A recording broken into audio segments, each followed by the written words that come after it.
t by -1। मेरे प्यारे विद्यार्थियों नमस्कार। आशा है आप सभी अपने घर में स्वस्थ होंगे, सुरक्षित होंगे। और आज मैं आपको कक्षा 9th में हिंदी में जो अनिवार्य संस्कृत पाठ होता है, भाग होता है, उसमें आज आपको मैं शब्द रूप और ये धातु रूप पढ़ाने जा रही हूँ। आशा है आपकी तैयारी हो गई होगी, आप पढ़ने के लिए तैयार हो गए होंगे। शब्द रूप बेटा, जैसा कि आपको पता है कोई भी भाषा होती है वो सार्थक शब्दों से ही मिलकर के बनी होती है। और जब हमारी शब्द संपदा जितनी समृद्ध होती जाती है, जितनी अधिक होती जाती है और जितनी वो भाषा जो है वो गुणों में श्रेष्ठ होती जाती है, चाहे वो काव्य के गुण हो, गद्य के गुण हो, इन सब के गुणों को मिला करके जब हम अपनी भाषा को श्रेष्ठ बनाते जाते हैं तभी वह भाषा समृद्ध भाषा कहलाती है और साहित्यिक भाषा के उच्च शिखर पर पहुंच जाती है। तो आज मैं यही शब्द रूप, जैसा कि आपको पता है कि हिंदी भाषा हो या संस्कृत भाषा हो, संज्ञा सर्वनाम, संज्ञा शब्द जो हैं और सर्वनाम शब्द प्लस जो धातु है, क्रिया है ना, उनके रूप आज मैं आपको पढ़ाऊंगी। तो शब्द संज्ञा, आपको संज्ञा की परिभाषा पता ही होगा। किसी भी जीव, व्यक्ति वस्तु या स्थान के नाम को क्या कहते हैं बेटा? संज्ञा कहते हैं, है ना। तो संज्ञा से संबंधित जो शब्द हैं उनके रूप प्लस संज्ञा के स्थान पर जो शब्द प्रयोग किए जाते हैं वो सर्वनाम कहलाते हैं। तो वो सर्वनाम, और संस्कृत में क्रिया है ना, जो क्रिया रूप होते हैं, क्रिया के द्वारा किसी कार्य का होना या घटना होना, जो कार्य घटित हो रहा है उसका पता उसका पता चलता है। और क्रिया को मूल रूप में संस्कृत में धातु कहते हैं। तो आज मैं ये आपको शब्द रूप और धातु रूप पढ़ाऊंगी, जिसमें मैं सबसे पहले आपको शब्द रूप पढ़ाने जा रही हूँ। शब्द रूपों के नियम है बेटा, संस्कृत में सारे शब्दों के रूपों को आप कंठस्थ आप याद नहीं कर सकते हो। अतः नए नए शब्दों के विभिन्न अलग अलग रूप बनाते समय आपको कुछ बातों का ध्यान रखना पड़ता है। तो इस तरह से आप एक संज्ञा शब्द का रूप याद करके उससे 25 उसी के आधार पर वैसे ही अन्य संज्ञा शब्दों के रूप बना सकते हो। जैसा कि आपको पता ही है कि किसी भी भाषा में, संस्कृत भाषा में भी स्वर भी हैं, व्यंजन भी हैं। तो संस्कृत में स्वर, स्वरांत, व्यंजनांत शब्द संज्ञा शब्द होते हैं। तो जिन स्वरों से उनका अंत होता है, जिन व्यंजनों से उनका अंत होता है, प्लस जो मात्रा होती है, जैसे अकारांत फिर आकारांत, है ना। तो इस तरह से ह्रस्व स्वर और दीर्घ स्वर जिससे और व्यंजन से जिससे उनका अंत होता है, उसके आधार पर उसी शब्द से संबंधित अन्य रूप बनाए जा सकते हैं। तो इस तरह से आप एक रूप याद कर लेते हो, उसके आधार पर अन्य रूप भी आप बना लेते हो, चलाते हो उन रूपों को, और संस्कृत भाषा का अध्ययन करके संस्कृत भाषा को समझने में आपको आसानी होती है। तो इसीलिए ये शब्द रूप पढ़ाए जाते हैं। और मैं आपको पढ़ा रही हूं कि एक प्रकार के कुछ शब्दों अथवा धातुओं को याद कर लेना चाहिए, है ना। जैसे अब आप राम का रूप याद कर लो, तो राम में क्या है बेटा? राम जो संज्ञा शब्द है वो अकारांत पुल्लिंग शब्द है। तो अब अकारांत छोटा आ और जो पुल्लिंग शब्द के जितने भी शब्द होंगे संज्ञा शब्द, उनका रूप किसकी तरह चलेगा? राम की तरह चलेगा। तो यही बात इसमें कही गई है कि धातुओं, और धातु मतलब इसी तरह क्रिया, वो आगे आएगा, वो हम आगे आपको समझाते हैं। तो दूसरे शब्द या धातु का रूप लिखना हो तो उससे मिलाकर और फिर जो थोड़ा बहुत अंतर आता है उसको समझ करके हमें रूप जो है वो याद कर लेने चाहिए और रूप चलाने चाहिए।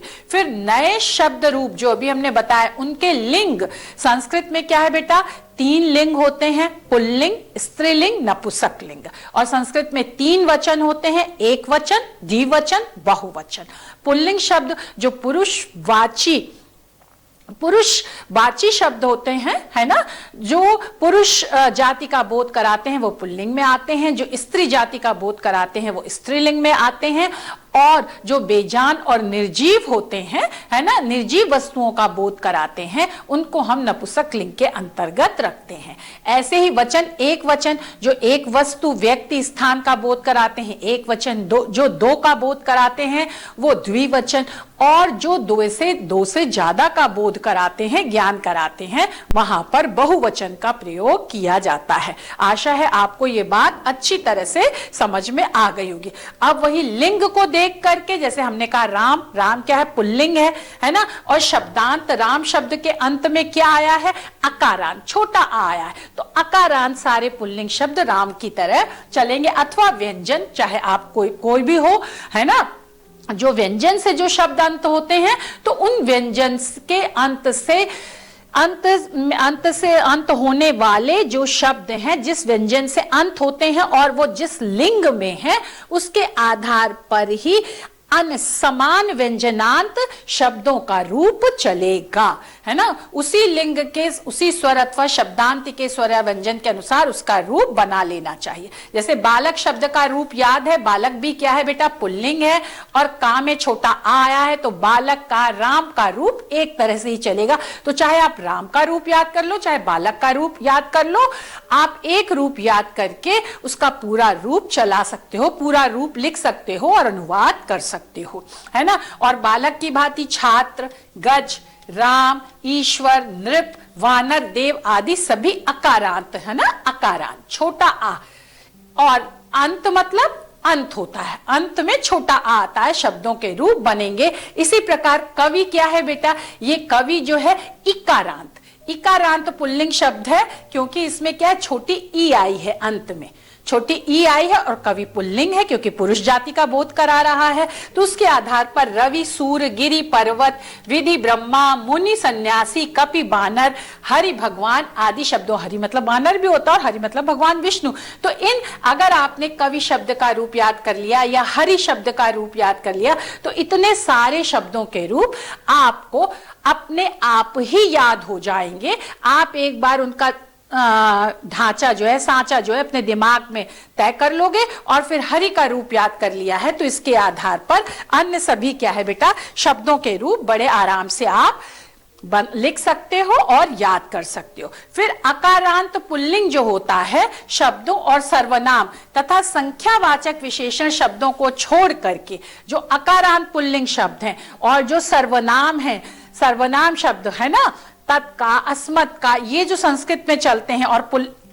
अकारांत जो पुल्लिंग, जैसे राम अभी हमने बताया, राम है, बालक है, छात्र है, गज है, इनको और संख्यावाची विशेषणों के संस्कृत में शब्दों को, है ना, इनके रूपों को छोड़कर अन्य शब्दों के क्या है बेटा, पंचमी विभक्ति और षष्ठी विभक्ति के एक वचन रूप जो हैं वो एक समान होते हैं। ये बात ध्यान रख लीजिए कि इन तीनों को छोड़ करके अन्य सभी शब्दों के रूप जो हैं वो पंचमी विभक्ति और षष्ठी विभक्ति में एक समान होते हैं। जैसा कि आपको पता ही है बेटा कि सप्तमी तक विभक्ति होती है, प्रथमा, द्वितीय, तृतीया, चतुर्थी, पंचमी, षष्ठी, सप्तमी और फिर संबोधन, है ना। और तीनों के क्या होते हैं, एक वचन होते हैं, द्विवचन होते हैं, बहुवचन होते हैं। फिर संबोधन में भी क्या है बेटा, रूप याद करने में ये बहुत सहायक होगा कि संबोधन का द्विवचन और बहुवचन प्रायः, ज्यादातर, पूर्णतः नहीं कह सकते पर प्रायः, ज्यादातर, अक्सर प्रथमा विभक्ति जो होती है उसके द्विवचन और बहुवचन की ही तरह होते हैं। फिर चतुर्थी और पंचमी विभक्ति के बहुवचन में रूप एक से होते हैं। समझ में आया, चतुर्थी और पंचमी क्या है बेटा, विभक्ति के बहुवचन के रूप एक से होते हैं। और षष्ठी विभक्ति के अंत में बेटा, षष्ठी विभक्ति जो होती है उसका जो बहुवचन होता है बेटा, उसके अंत में राम अथवा नाम आता है, जैसे रामाणाम, है ना। तो ये बात आशा है आपको अच्छे से समझ में आ गई होगी। अब हम आते हैं बेटा इसके आगे, सप्तमी विभक्ति के अंत के बहुवचन में क्या है, शु अथवा सु का प्रयोग किया जाता है। शु जैसे बालकेशु, है ना, रामेशु, तो ये जो है बालकेशु, इसका क्या है बेटा, प्रयोग किया जाता है। फिर अकारांत पुल्लिंग पुल्लिंग शब्दों की, जो छोटे आ से अंत होते हैं और पुरुषवाची शब्द हैं, उनकी प्रथमा विभक्ति के एक वचन में क्या लगता है? विसर्ग लगता है। जैसे रामः, बालकः, ये अकारांत पुल्लिंग शब्द है और इनके प्रथमा विभक्ति एक वचन में क्या है? विसर्ग भी लगता है, जिसका उच्चारण अह किया जाता है, रामः, बालकः। तभी आप संस्कृत शुद्ध लिख पाओगे और रूप अच्छी तरह से याद करके एकदम सही सही लिखोगे। फिर नपुंसक लिंग के केवल अकारांत जो बेजान चीज है, निर्जीव चीज है, उनको किसके अंतर्गत रखा गया है? नपुंसक लिंग के अंतर्गत रखा गया है।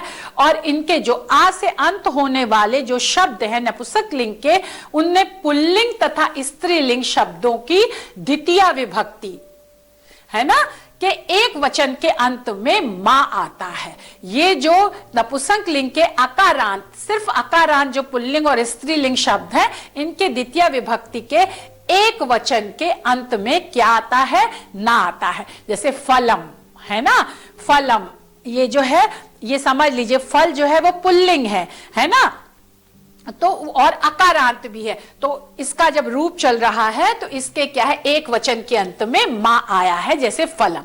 फिर क्या है बेटा? नपुंसक लिंग में प्रथमा व द्वितीय विभक्ति के वचन, द्वितीय विभक्ति के रूप जो है वो बेटा वो एक जैसे ही होते हैं। जैसे फलम फले फलानी, फलम फले फलानी, तो प्रथमा विभक्ति का एक वचन, द्विवचन, बहुवचन, और द्वितीय विभक्ति का भी एक वचन, द्विवचन, बहुवचन एकदम एक जैसे होते हैं, इनमें कोई अंतर नहीं आता है। ये आशा है ये सब बातें आपको समझ में आ रही होंगी। फिर प्रथमा और द्वितीय विभक्ति है ना के द्विवचन, प्रथमा और द्वितीय विभक्ति के द्विवचन होते हैं, है ना। जैसे रामः, रामौ, रामा, तो इसमें रामौ जो है वो प्रथमा विभक्ति का द्विवचन है, और ऐसे ही द्वितीय विभक्ति का भी द्विवचन में रामो ही आएगा, ये बात यहाँ पर कही जा रही है। साथ ही तृतीय, चतुर्थी और पंचमी विभक्ति का जो द्विवचन है ना, क्या आएगा? रामाभ्याम, रामाभ्याम, रामाभ्याम, रामा, रामौ, रामा, रामम, रामौ, रामा, रामेण, रामाभ्याम, रामई, रामाय, रामाभ्याम, रामेभ्यः, रामात, रामाभ्याम, रामेभ्यः। तो ये जो तृतीय, चतुर्थी, पंचमी विभक्ति का जो द्विवचन है बेटा, वो क्या है? वो एक ही होता है ना। तथा षष्ठी और सप्तमी विभक्ति के द्विवचन भी एक ही जैसे होते हैं। ये बात, जो षष्ठी विभक्ति का द्विवचन होगा वही क्या होगा बेटा? सप्तमी विभक्ति का द्विवचन भी एक ही होगा। तो इन नियमों को समझ लेने से आपको रूप को याद करने में बहुत आसानी होती है।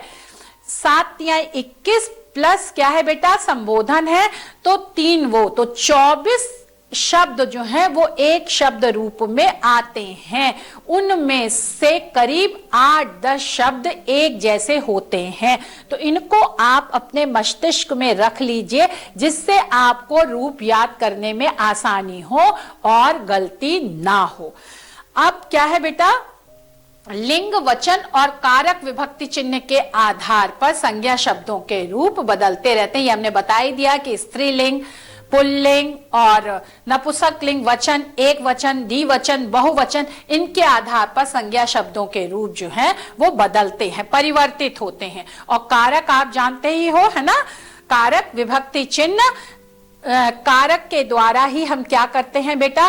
कारक के चिन्ह जो है वो संस्कृत की एक विशेषता है कि संस्कृत के शब्दों में ही जुड़े रहते हैं। संज्ञा शब्दों में, सर्वनाम शब्दों में, नपुंसक लिंग में, इनमें क्या स्त्रीलिंग, पुल्लिंग और नपुंसक लिंग में ये जो कारक चिन्ह होते हैं, जैसे कर्ता ने, ये भी 7 और फिर 8वां संबोधन, कर्ता ने कर्म को करण से द्वारा, है ना, संप्रदान के लिए अपादान से दूर होने के अर्थ में, संबंध का की के रा री रे, अधिकरण में पे पर, संबोधन हे हो रे अरे भो। तो ये जो कारक हैं, है ना, और इनके साथ विभक्ति प्रथमा, द्वितीय, तृतीय, चतुर्थी, पंचमी, षष्ठी, सप्तमी प्लस संबोधन, तो इनके कारक हैं, इनकी विभक्ति है और ये इनके चिन्ह हैं। तो इनके साथ इनका प्रयोग, रूप के साथ इनका प्रयोग किया जाता है। आगे मैं आपको समझाती जा रही हूं। तो इनके अनुसार क्या है, संज्ञा शब्दों के रूप परिवर्तित होते हैं, बदलते जाते हैं। फिर क्या है बेटा, ये अकारांत, ये हम आपको बता चुके हैं। जिन शब्दों का अंतिम स्वर आ होता है ना, छोटा आ, वो क्या कहलाते हैं, अकारांत कहलाते हैं। जैसे बालक, राम आदि। इकारांत जिनके क्या है बेटा, जिनके शब्दों के अंतिम स्वर जो है वो ई होता है, वो इकारांत कहलाते हैं। जैसे मति, हरि, इसमें देख रहे हो आप छोटी ई लगी हुई है। फिर उकारांत है ना, ये उकारांत अंतिम स्वर क्या होता है, ऊ होता है ना, वो उकारांत कहलाते से शिशु, भानु आदि। ये बात आपको अच्छी तरह से समझ में आ गई होगी। कारक विभक्ति चिन्ह जो भी हमने पढ़ा है ना, कारक और इनके विभक्ति चिन्ह, विभिन्न कारकों को उनके चिन्हों से पहचान कर इसी के अनुरूप विभक्ति का प्रयोग करना चाहिए। जो कारक आया है बेटा, चाहे वो कर्ता कारक आया है ना, तो प्रथमा विभक्ति का, और कर्ता कारक एक वचन में है तो क्या एक वचन का, द्विवचन में है तो द्वि का, बहुवचन में है तो बहुवचन का।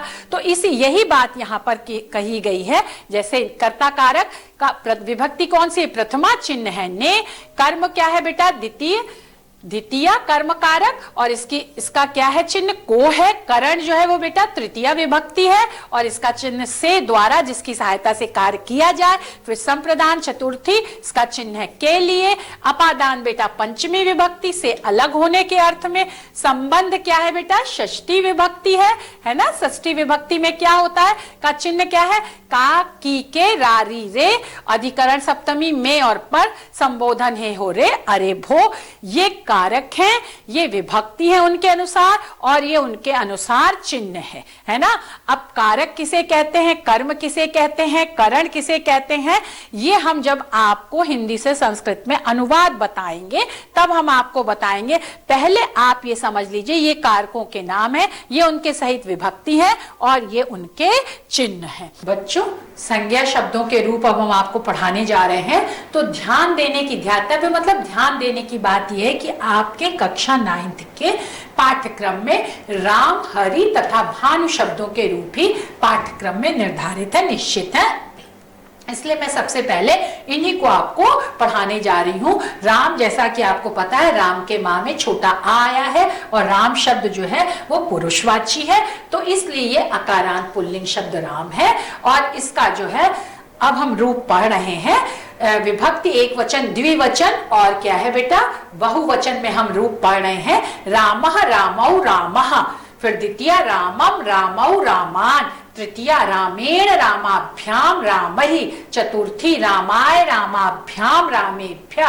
पंचमी रामात्, रामाभ्याम, रामेभ्यः। षष्ठी रामस्य, रामयोः, रामाणाम। और सप्तमी रामे, रामयोः, रामेषु। तो एक बात आपको, जैसा कि हमने पहले ही कहा था जब आपको संज्ञा शब्द रूप समझा रहे थे, कि ये देखिए द्विवचन का क्या है बेटा, द्विवचन के ये दोनों रूप जो हैं वो एक जैसे हैं, है ना, प्रथमा और द्वितीय विभक्ति में। फिर तृतीय, चतुर्थी और पंचमी विभक्ति में भी द्विवचन के ये तीनों रूप क्या है बेटा, ये देखिए एक जैसे हैं। और चतुर्थी और पंचमी विभक्ति के बहुवचन के रूप भी क्या है बेटा, एक जैसे हैं, रामेभ्यः, रामेभ्यः। फिर क्या है बेटा, हमने बताया था षष्टमी विभक्ति में जो बहुवचन होता है उसमें या तो राम आता है अंत में या नाम आता है, तो यहाँ पर रामा, राम आया है। और सप्तमी विभक्ति के बहुवचन में अंत में या तो शु आता है या सु आता है, तो यहाँ पर रामेषु आया है। अब ये बात आपको समझ में आ जानी चाहिए। इसके साथ ही बालक का, सूर्य का, चंद्र का, जन का, पुत्र का, सिंह का, ईश्वर दंत, जितने अकारांत छोटे आ से अंत होने वाले पुरुषवाची संज्ञा शब्द है, पुरुषवाची, उन सब का रूप जो है वो राम की ही तरह चलेगा। ये बात आप ध्यान में रख लीजिए। एक बालक का रूप हम इसके आधार पर आपको बना के बता दे रहे हैं। जैसे बालकः, बालकौ, बालकः, बालकम, बालकौ, बालकान, है ना, केन बालकाभ्याम बालकहि, बालकाय बालकाभ्याम बालकेभ्यः, बालकात् बालकाभ्याम बालकेभ्यः, बालकस्य बालकयो, बालका नाम, वहां नाम नहीं होगा, नाम होगा, और बालके बालकयो बालकेशु, है ना। अब और हे बालक, हे बालको, हे बालका। तो इस तरह से आप समझ लीजिए अकारांत पुल्लिंग शब्दों के रूप आप राम की तरह बना सकते हैं, याद कर सकते हैं। आपको याद करने में और बनाने में आसानी रहेगी। अब इकारांत जो छोटे ई से जिनका अंत होता है और पुल्लिंग हो, हरि में क्या, हरि का मतलब होता है भगवान, भगवान विष्णु, तो राम में क्या आया बेटा, छोटी ई आया है, और हरि शब्द पुरुषवाचक है। तो जितने इकारांत पुल्लिंग शब्द हैं उन सभी शब्दों का रूप हरि की तरह ही चलेगा। अब हम ये रूप पढ़े, विभक्ति एक वचन, द्विवचन, बहुवचन। प्रथमा विभक्ति हरि, हरि हरयः, द्वितीय हरिम, हरि हरीन, तृतीय हरिणा, हरिभ्याम, हरिभिः, चतुर्थी हरे, हरिभ्याम, हरिभ्यः, पंचमी हरे, हरिभ्याम, हरिभ्यः, षष्ठी हरे, हर्योः, हरि राम, सप्तमी हरो, हर्योः, हरीषु, संबोधन हे हरे, हे हरि, हे हरयः। अब इसमें एक बात है, आप ध्यान रख लीजिए, ये छोटी ई इकारांत पुल्लिंग शब्द है, लेकिन इसमें एक जगह, दो जगह, तीन जगह और चार जगह, ये आप विशेष रूप से ध्यान रखिए। प्रथमा और द्वितीय विभक्ति का द्विवचन, द्वितीय विभक्ति का बहुवचन और षष्ठी विभक्ति का जो बहुवचन है, इसमें बड़ी ई की मात्रा हरि के रूप में लगेगी, छोटी ई की मात्रा नहीं लगेगी। इन चार जगह बच्चे अक्सर मैं देखती हूँ ये गलती बहुत करते हैं कि इकारांत है तो छोटी सब में लगाए जाते हैं, पर ऐसा नहीं। इन चार जगहों में जो है द्विवचन प्रथमा विभक्ति, द्वितीय विभक्ति, बहुवचन द्वितीय विभक्ति और षष्ठी विभक्ति के बहुवचन में बड़ी ई की मात्रा आएगी। और इसी तरह आप मुनि, कपि, विधि, रवि, गिरि, कवि, जितने भी इकारांत पुल्लिंग शब्द हैं उन सब का रूप हरि की तरह ही चलेगा। मुनि का एक हम रूप आपको बना के बता दे रहे हैं। मुनि, मुनि, मुनेहा, मुनिम, मुनि, मुनीन, मुनिना, मुनिभ्याम, मुनिभिः, मुनये, मुनिभ्याम, मुनिभ्यः, मुनेः, मुनिभ्याम, मुनिभ्यः, मुनेः, मुन्यो, आधा ना है ना, और या में ओ, मुन्यो, हर्यो नहीं होगा, मुन्यो, मुनि नाम, फिर मुनौ, मुन्यो, मुनीषु, फिर संबोधन हे मुनि, हे मुनि, हे मुनेहा, हे मुने, हे मुनि, हे मुने। आशा है आपको ये समझ में आ गया होगा। अब इसके बाद हम आते हैं बेटा भानु पे। ये जो उकारांत पुल्लिंग शब्द है, भानु में क्या है, छोटा ऊ आया है इसलिए ये उकारांत, ऊ से अंत होने वाला, और पुल्लिंग भानु मतलब सूर्य, ये पुरुषवाची शब्द है और इसका भी विभक्ति एक वचन, द्विवचन, बहुवचन पढ़ लीजिए, मैं पढ़ती हूँ। और इसके साथ ही मैं इसमें भी बता दे रही हूँ कि इसमें भी बड़ा ऊ है, यहाँ बड़ा ऊ है, यहाँ बड़ा ऊ है और ये बड़ा ऊ है। ये चार जगह जो है वो बड़े ऊ आते हैं, भले ही ये उकारांत भानु छोटा ऊ से संबंधित रूप है, लेकिन इन चार जगह आप बड़ा ऊ लगाएंगे, ये बात ध्यान रखिए। अब हम पढ़ रहे हैं प्रथमा भानु, भानु, भानवः, द्वितीय विभक्ति भानु, भानु, भानून, तृतीय विभक्ति बेटा भानुनः, भानुभ्याम, भानुभिः, चतुर्थी विभक्ति क्या है बेटा, भानवे, है ना, क्या है बेटा, भानवे, भानुभ्याम, भानुभ्यः, पंचमी भानुः, भानुभ्याम, भानुभ्यः, और फिर ये है षष्ठी विभक्ति भानुः, भानवोः, भानुनाम, सप्तमी भानौ, भानुवोः, भानुषु, फिर संबोधन हे भानु, हे भानु, हे भानुवः। अब विष्णु का, गुरु का, प्रभु, पशु, शत्रु, जितने भी छोटे ऊ से अंत होने वाले पुल्लिंग शब्द हैं उन सब का रूप भानु की तरह चलेगा। आशा है ये बात आपको अच्छी तरह से समझ में आ गई होगी। अब हम जो है आपको स्त्रीलिंग आकारांत, जो बड़े आ से अंत जिसका होता है, ऐसा जो स्त्रीलिंग शब्द है रमा, उसका हम रूप आपको बता रहे हैं।